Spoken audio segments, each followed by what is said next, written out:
Hey y'all, Rick Sky here. Welcome back to another Timepieces for Tomorrow video. Now within this video I'm going to respond to a viewer with this video and I'm going to read their comments. So the viewer's name was Steven, and Steven, I greatly appreciate you asking this great question. Steven said, "Another great video, my friend. I'm about to put you on the spot, sir. If you had to choose between the Rolex, Tudor, Ulysse Nardin, or Breitling for your one and only dive watch, which would you choose and why? Do a whole video on it. And if you have to send, and if you have, send me the link, buddy." Well, I'll definitely send the link. And again, this is a video response to Steven and everybody else that's out there. So if I had to choose one and only dive watch out of these particular manufacturers, which one would I choose? Well, let's get this other camera up here and let's look at some things up close here. I'll tell you how it is, like I do on all the Timepieces for Tomorrow videos. Nothing sugar-coated, nothing is, I don't hold back. I'll just tell you what I think. So boom, here we go. So right here you're going to see several of these. Now on the wrist I've got the Rolex Submariner. This is the previous reference, the 114060. It's got a ceramic bezel. The current Rolex Submariner is a 41 millimeter. This is a 40 millimeter case, and we're going to look at it. We're going to look at all of these pieces in a lot of depth. So with that being said, I'm going to go ahead and take this Submariner off and put it down here on my table so we can look at all of these. So for starters, let's look at the let's just look at the Submariner. Arguably the most iconic dive watch or tool watch, wherever you want to call it, in the world. A lot of that has to do with just how well made it is, the fact that it's highly water resistant, the fact that it has a famous connection with James Bond, and actually you didn't ask about Omega. So I'm only responding to your question within this video. So I didn't bring an Omega out, but that's going to be one for a future video. But yeah, the Rolex Submariner has the James Bond connection. It's just a very well-made piece. Even though it's a tool watch, it's rated to 300 meters or 1,000 feet water resistance. It's still got white gold indices, white gold hands, and then platinum in the graduations of the ceramic bezel. This is a 120 click bezel.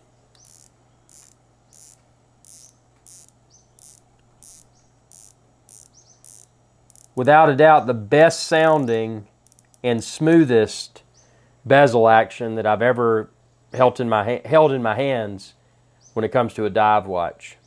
40 millimeters is a good size. This case is very well made, very comfortable. Obviously, being a Rolex, it's got the oyster case back. The bracelet, the oyster style bracelet, is super comfortable.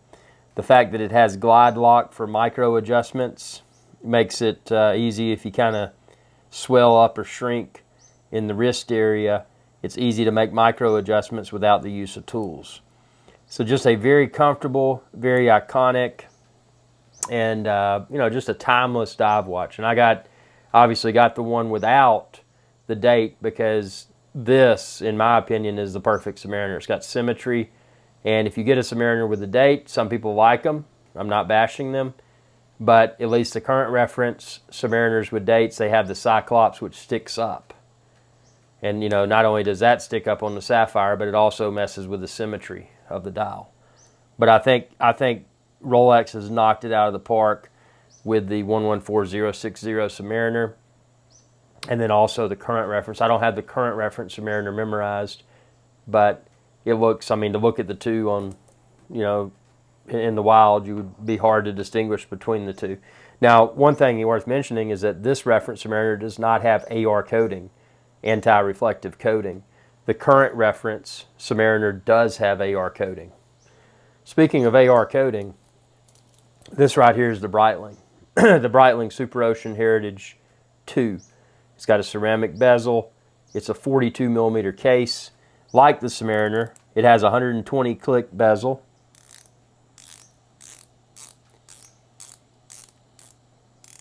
Very nice bezel action, but very different feel and very different sound than the Submariner. This piece is rated to 200 meters or 660 feet. So not quite the water resistance of the Submariner, but if I'm down that deep, man, I got problems. You know, I got problems. So I'm not worried about that. The dial is very well executed in my opinion. It's got the gold Breitling B below the 12 o'clock position. And I don't know what the markers, the indices, and the hands are made of. Comment below if you know. This does have a date, but it's at the 6 o'clock position. Looks really nice, and there's no cyclops.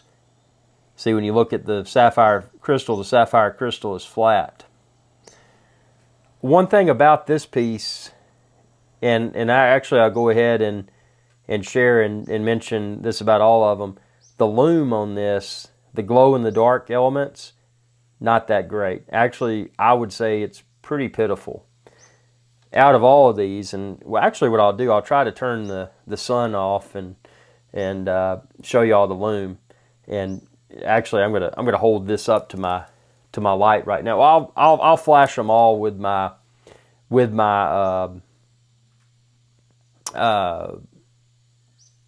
phone to charge them up before I show you the lume. But I want you to see the lume of all four of these watches. And I mean, that's not a huge deal, but it does come into play because it is one of the features of the wristwatch. As far as comfortable bracelets are concerned, this right here, you can see how it just glides along your hand. I mean, along your wrist. And in this example, obviously, I'm using my finger. If you get a Breitling SuperOcean Heritage II, definitely go 42 millimeters. Get the blue one like this, get the black one, or maybe get the black with rose gold. All of those are great, but I would stick to 42 millimeters. The case of this is very well made. Obviously, it's a Breitling, so it's not an oyster case back, but it has a very similar feel on the wrist and a very similar look. The clasp on this does not feature micro adjustments like the Rolex Submariner, the current reference or the previous reference Rolex Submariner like I have, but you may not even need to make micro adjustments. So it's a nice thing to have. You can make them with a tool here in the clasp. The clasp is adjustable. Speaking of the clasp, that's one of my small gripes with this. I felt that they could have done and this is fine. I mean, it's durable, but the longevity of this clasp, I question. You know, is it too thin? I mean, it's not super thin, but in comparison to the other wristwatches on the table, this clasp is the most underwhelming. But I think what Breitling's done with this, it's current technology, but it has a vintage style look. I think this is going to become a future classic.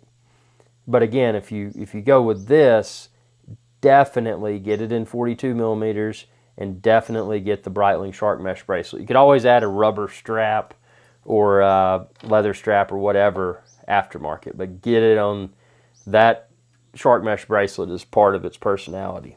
Now over here you got a Tudor example. This is a Tudor Black Bay 58. So this is a 39 millimeter piece. Obviously Tudor is a sister brand of Rolex. You look at these two, it's like, hey man, we must have been related somehow. And that's right, because Hans Wilsdorf, the guy that invented Rolex, also invented Tudor. And Tudor is Rolex's little brother, or little sister, whatever you want to call it. So there's a lot of similar DNA down to the bracelets, just the overall appearance of the timepiece. I think the case size of the Tudor Black Bay 58 is exceptional, being 39 millimeters.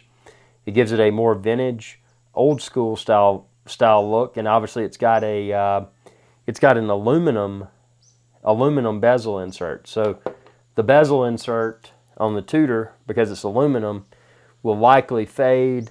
It'll likely develop a pleasing patina over time. And that's a positive characteristic in the eyes of a lot of wristwatch collectors. This does not have a 120 click bezel. It's got a 60 click, so different sound, different feel.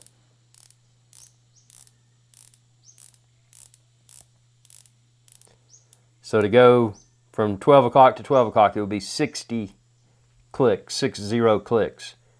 1, 2, 3, 4, 5. See, on the Submariner, that same distance would be 10 clicks because the Submariner has a 120 click bezel.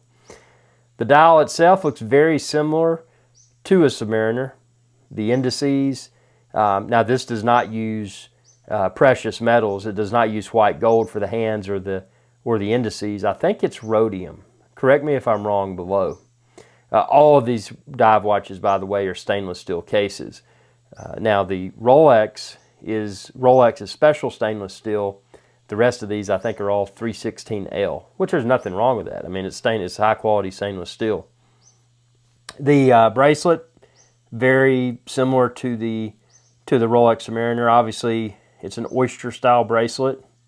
Now it has these fake rivets on the side. That's a point of controversy, but it's supposed to give it the vintage style look. This does not have crown guards. You notice the Submariner had crown guards. This has no crown guards, and that helps to amplify the vintage appearance of this piece. You know, not just the size, it being 39 millimeters, which is a little bit smaller, but also the no crown guards, the fake rivets. And you notice the hands on the Tudor, they're what are called the snowflake hands. And then on the Submariner, you got the Mercedes hands because it's got that Mercedes shape in it. So, you know, the hands are different. You know, two very similar but different pieces if you really dissect them. And we're going to look at the lume of all of these pieces later, but this has luminova, and the Submariner has chromalite. So chromalite has more of a bluish type color. This is going to be more greenish, more green type color. As far as comfortability, as far as how comfortable it is, it wears great. The clasp, the case back, obviously it's got an oyster style case back. Feels very, I mean, pretty much feels identical to a Rolex on the wrist. This, at least this reference, does not have a glide lock type mechanism. Now that is present in some of the other Tudor references. I know the boutique only Black Bay 58 in bronze, I know it has a glide lock style mechanism. But obviously you can make adjustments using a tool in the clasp. Speaking of the clasp, this has ceramic bearings right there, which that's, in my opinion, better than what the Rolex has. And you see it's got ceramic bearings in there. So this clasp is exceptional. And obviously it's got the shield style shape. That's, you know, Tudor's, they're the shield and Rolex is the crown. Now actually Tudor's the shield and then also the rose. You can see it's got the Tudor rose on the crown. And then on the dial and on the clasp, it's got the shield. So very very nice looking piece. And again, the water resistance on this is 660 feet or 200 meters or 660 feet, whereas a Submariner is 300 meters or 1,000 feet. And again, if I'm getting down to that depth, I got problems, man. So that, you know, that difference in depth rating does not matter to me. Some people it does, like, man, well, you know, I'd get the Tudor, but the Submariner has better water resistance.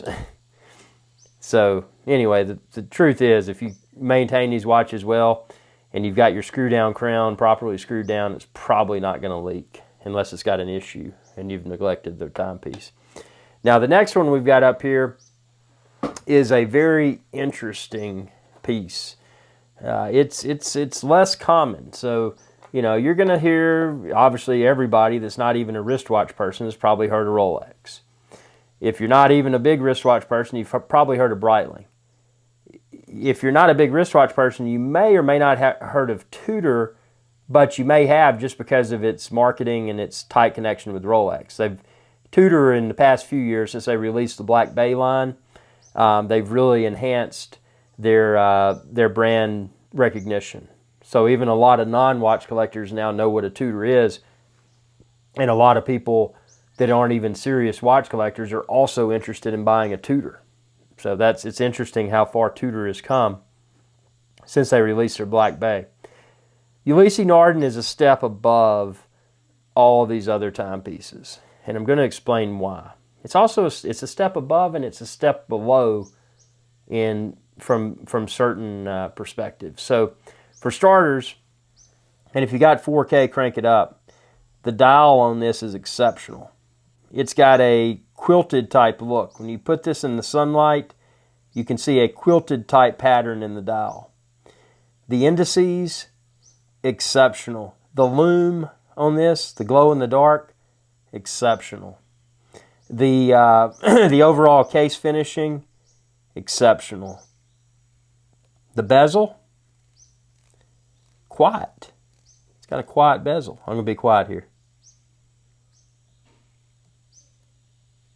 So it has a 60-click bezel. So both the Ulysse Nardin and the Tudor have 60-click bezels. The Breitling and the Rolex have 120-click bezels. It's very quiet. Now, the thing is here, this does not have, notice the bezel, it's got a wave-type pattern.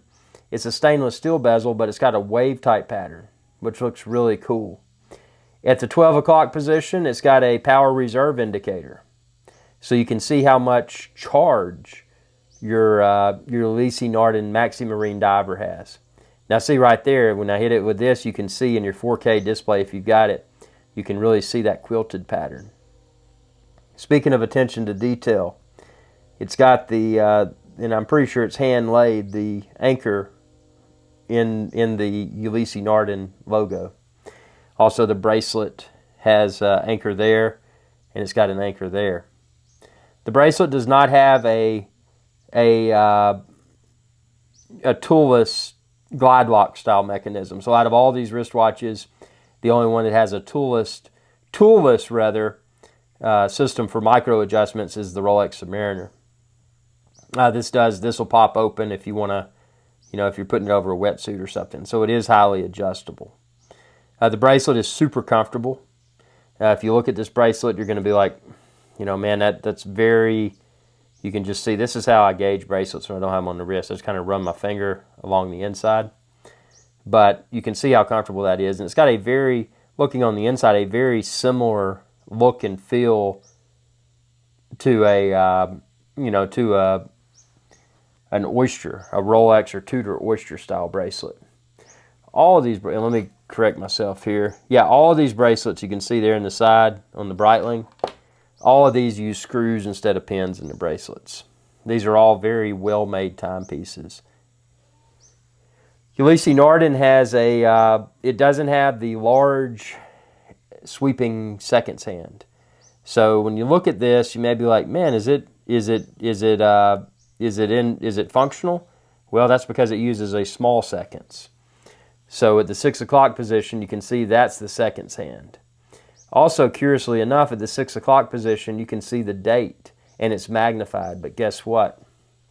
When you look at the sapphire crystal is flat. But you can see, when I hold it at this angle, you can see at 6 o'clock there's a cyclops. But that cyclops is below the sapphire crystal. So unlike a Rolex, it has a date that has a cyclops on the outside of the sapphire crystal that gives that sapphire crystal a little bulge, which a lot of people don't like. I don't like it. But the way that Ulysse Nardin has executed the date magnifier with the cyclops that's below the sapphire crystal is brilliant, in my opinion. The overall fit and finish of this wristwatch, when you put this on your wrist, it is a tier. I wouldn't say just a tier. I would say probably several tiers beyond the quality of any of these other pieces on the table. Now there is one thing worth mentioning, the case back. It's not an Oyster style because it's not a Rolex, but the case back utilizes screws. Not that that's a problem, but I just found it to be interesting that these other wristwatches have case backs that don't have screws. They have a tool that they use to open them. Whereas this utilizes screws. Why do they use screws? And again, I'm not a watchmaker, so if you know, tell me. But everything about this piece is, and we got to talk about sizes. This is a 42.7 millimeter case. The Tudor is 39 millimeters. The Breitling SuperOcean Heritage II is 42 millimeters. My example is 42 millimeters. They do sell these in other sizes. I would stick with the 42 millimeter. And then my Rolex Submariner is 40 millimeters. But this is the largest of all. It's the 42.7. So it's it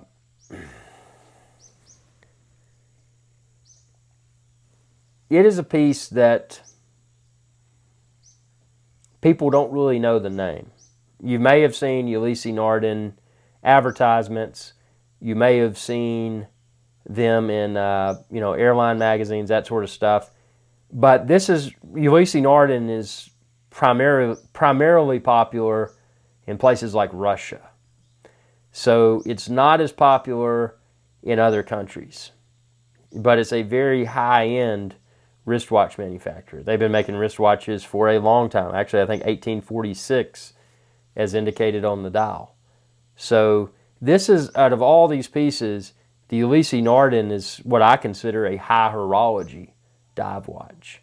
You know, I place it a tier above these other watches from movement quality, overall dial and case finishings.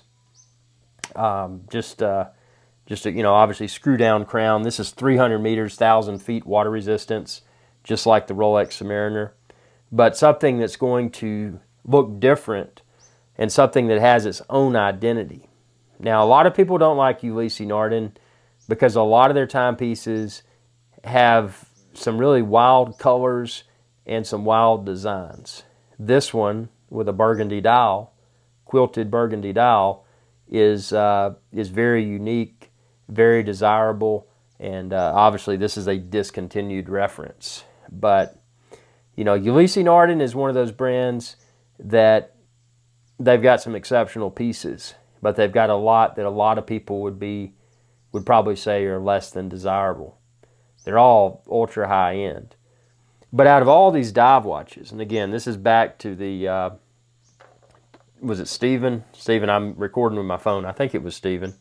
The person had asked me to film this video. So if you could only do one out of these, Rolex, Breitling, Tudor, Ulysse Nardin, if you could only do one, which one would you do and why? So there's a few of them I'm going to throw out here.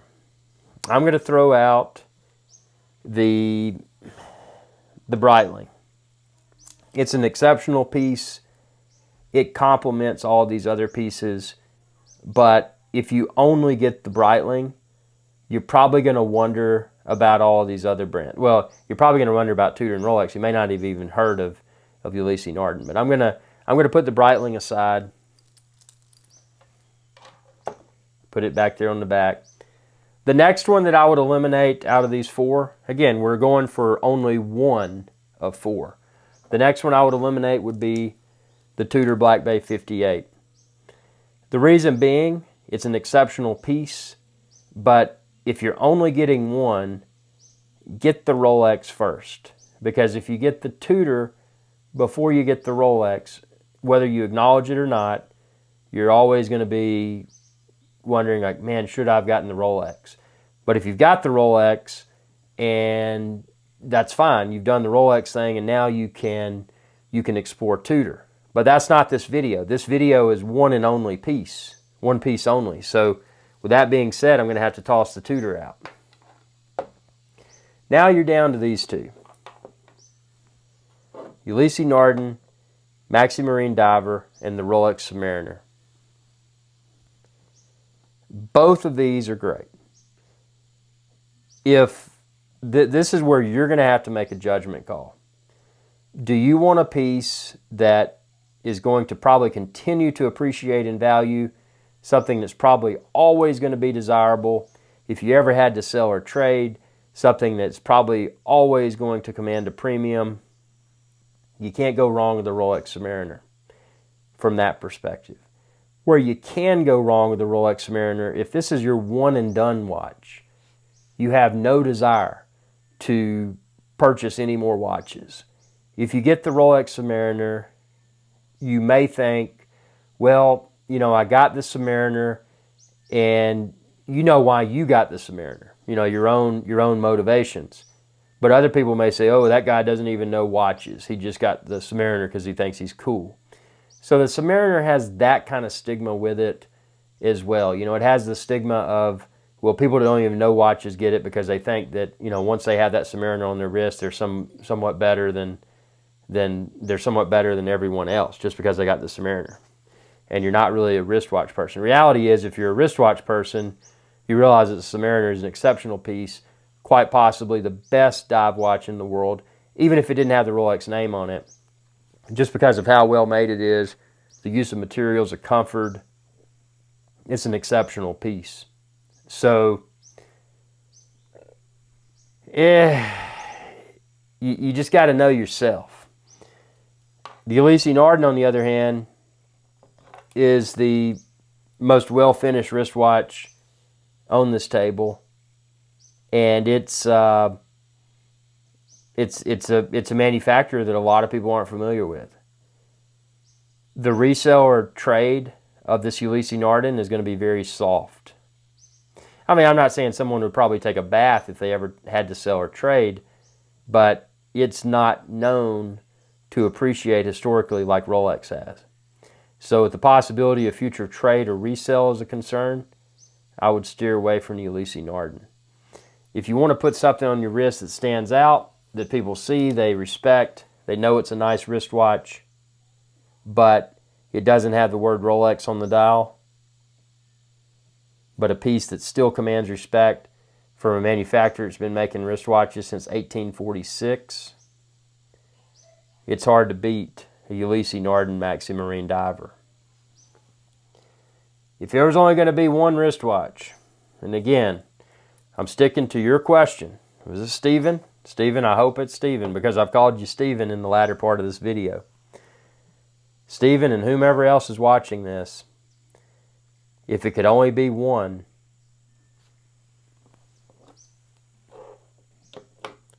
it's going to have to be the Submariner. And it's going to have to be the Submariner no date, because it's the perfect size at 40 millimeters. It's timeless. I know why I got it. It's not because I was like, ooh, man, I got a Rolex, you know, now I'm cool. But I know out of all my wristwatches, this one historically has always gotten the most wrist time. It's just because it's so comfortable, it's so iconic, it's so simple, and it's so symmetrical. So these are my opinions. And again, I'm not trying to steer anyone in one direction or the other. I'm just responding to Steven's excellent question. I really appreciate your question. So now what I'm going to do, as I promised, I'm going to place these on the table, and I'm going to show you this with the light on here so you can see which sequence they're in. And then I'm going to turn the lights out and show you the Lume, the glow in the dark of all of these. So I'm going to charge them up with my cell phone's flashlight, and then I'm going to show you how these look in the dark. So this is the Lume that I was talking about, and you can see how the Submariner has a more, even though it's kind of greenish, it's more blue than green. That right there is Ulysse Nardin. Look at that. That is the Breitling SuperOcean Heritage II. As I mentioned, the Lume on it is pitiful. And I mean, I'm not insulting it. I'm just telling you how it is. And then there's the Tudor Black Bay 58. So let's put the Tudor beside the Submariner. So this is where you can tell the difference. So the Tudor on the right is using Super Luminova, and then the Submariner is using Chromolite. So you can see in this how the Submariner has more of a bluish color. It's more blue than green. But out of all of these, I mean, look at that. There is no comparison. I mean, and again, I use my cell phone flashlight to charge these equally. And you can see the Breitling SuperOcean Heritage II. You can barely see it. And it doesn't have, even if they just didn't apply enough Lume to it. Whereas these others, man, that Ulysse Nardin, look at that, it's knocking it out of the park. I mean, you can see how bright that is. There's no comparison. So out of all of these, the best Lume goes to the Ulysse Nardin, and I would say the Tudor and the Rolex, they're a close tie. Although the Tudor looks a little bit brighter. That could be because I've had this Submariner since about 2013. The Tudor I've only had for a few years. So, you know, it may be a situation where this Lume loses its effectiveness after a while. But none of these pieces can compete with the Ulysse Nardin Lume, and this video shows you how true that is. So Stephen, thanks again for the wonderful question, and I hope that this video thoroughly answered your question. Again, these were just my opinions. You asked about these 4 particular wristwatches, so I didn't, I didn't bring any others into the equation. Obviously, there's some other dive watches that I feel would be good to compare as well. So, by the way, if anybody's watching this, if you're a pre-owned wristwatch dealer, Timepieces for Tomorrow is looking for a relationship so that I can obtain access to a variety of different wristwatches to review. So if you're interested, comment below, because I'm definitely trying to find sources for wristwatches to review here on Timepieces for Tomorrow. But yeah, Stephen, this was an awesome question you had. I enjoyed filming the video, and not just for Stephen, but for everyone. So Stephen asked this question, which prompted this video. If you've got a question, or even if you just want to brainstorm and try to come up with something, do that and comment below, because I'm looking for topics for future Timepieces for Tomorrow videos. And with that being said, I appreciate your viewership. Be sure to subscribe. Ring that bell icon when you do to be notified whenever I post another video. Check out all of my existing videos and previously recorded live shows. Go to timepiecesfortomorrow.com. If you're looking for Timepieces for Tomorrow merch, like this t-shirt, sweatshirt, pint glass, coffee mug, stickers, and more, look down below and you can find them all there. Thanks for your viewership, and stay tuned for more videos here soon. Y'all have a good day. Hey y'all, Captain Irix Guy here. I hope y'all enjoyed this video. If you did, please be sure to subscribe. It's youtube.com/Irix Guy. And ring that bell icon when you do to be notified whenever I post another video. Thanks for your viewership, and y'all have a good day.